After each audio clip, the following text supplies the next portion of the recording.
ಶ್ರೀ ಗುರುಭ್ಯೋ ನಮಃ. ಜೈ ಶ್ರೀ ಕೃಷ್ಣ. ಎಲ್ರಿಗೂ ನಮಸ್ಕಾರ. ಇವತ್ತು ಭಗವದ್ಗೀತೆಯ ಮೊದಲನೇ ಅಧ್ಯಾಯ ಅರ್ಜುನ ವಿಷಾದ ಯೋಗದ ಶ್ಲೋಕ 33, 34 ಹಾಗೂ 35ನೇ ಶ್ಲೋಕಗಳನ್ನು ನೋಡ್ತಾ ಇದ್ದೀವಿ.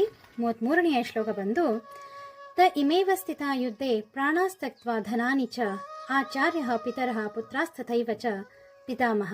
ಇದರ ಅರ್ಥ, ತ ಇಮೇವ ಸ್ಥಿತ ಯುದ್ಧೆ, ಯುದ್ಧದಲ್ಲಿ ನಿಂತಿರ್ತಕ್ಕಂತಹ ಆಚಾರ್ಯರುಗಳು, ಪಿತೃ ಸಮಾನರಾದಂಥವರು, ಪುತ್ರಾಸ್ತಥೈವ ಚ ಅಂದರೆ ಮಕ್ಕಳು ಕೂಡ ಇದ್ದಾರೆ, ಅವರ ಜೊತೆಗೆ ಪಿತಾಮಹ ಅಜ್ಜಂದಿರು ಕೂಡ ನಿಂತಿದ್ದಾರೆ.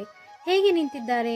ಪ್ರಾಣಾತಕ್ತ್ವ ಅಂದರೆ ಪ್ರಾಣಗಳನ್ನು ತ್ಯಜಿಸಲು ಸಿದ್ಧರಾಗಿ, ಧನಾನಿಚ ಹಾಗೂ ಸಂಪತ್ತುಗಳನ್ನು ತ್ಯಜಿಸಲು ಸಿದ್ಧರಾಗಿ ನಿಂತಿದ್ದಾರೆ. ಇವರ ಜೊತೆಗೆ ಇನ್ನು ಯಾರ್ಯಾರಿದ್ದಾರೆ ಅನ್ನೋದನ್ನ 34ನೇ ಶ್ಲೋಕದಲ್ಲಿ ಮುಂದುವರೆದು ಹೇಳ್ತಾ ಇದ್ದಾನೆ ಅರ್ಜುನ. ಮಾತುಲಾಹ ಶ್ವಶುರಾಹ ಪೌತ್ರಾಹ ಶಾಲಾಹ ಸಂಬಂಧಿನಸ್ತಥ ಅಂದರೆ ಇವರ ಜೊತೆಗೆ ಸೋದರ ಮಾವಂದಿರು, ಶ್ವಶುರಾಹ ಅಂದರೆ ಮಾವಂದಿರು, ಪೌತ್ರಾಹ ಮೊಮ್ಮಕ್ಕಳು, ಶಾಲಹ ಭಾವಮೈದಂದಿರು, ಸಂಬಂಧಿನಸ್ತಥ ಸಂಬಂಧಿಕರು ಕೂಡ ನಿಂತಿದ್ದಾರೆ. ಇವರೆಲ್ಲ ಹೇಗೆ ನಿಂತಿದ್ದಾರೆ? ತಮ್ಮಲ್ಲಿರ್ತಕ್ಕಂತಹ ಸಂಪತ್ತನ್ನು ಹಾಗೂ ತಮ್ಮ ಪ್ರಾಣಗಳನ್ನು ತ್ಯಜಿಸಲು ಸಿದ್ಧರಾಗಿ ನಿಂತುಕೊಂಡಿದ್ದಾರೆ. ಇವರನ್ನೆಲ್ಲ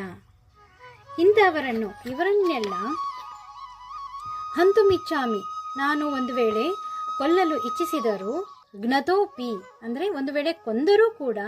ಮಧುಸೂದನ 35ನೇ ಶ್ಲೋಕದಲ್ಲಿ ಮುಂದುವರೆದು ಹೇಳ್ತಾ ಇದ್ದಾನೆ, ಅಪಿ ತ್ರೈಲೋಕ್ಯ ರಾಜಸ್ಯ ಹೇತೋಹೋ ಕಿಂ ನು ಮಹೀಕೃತೆ.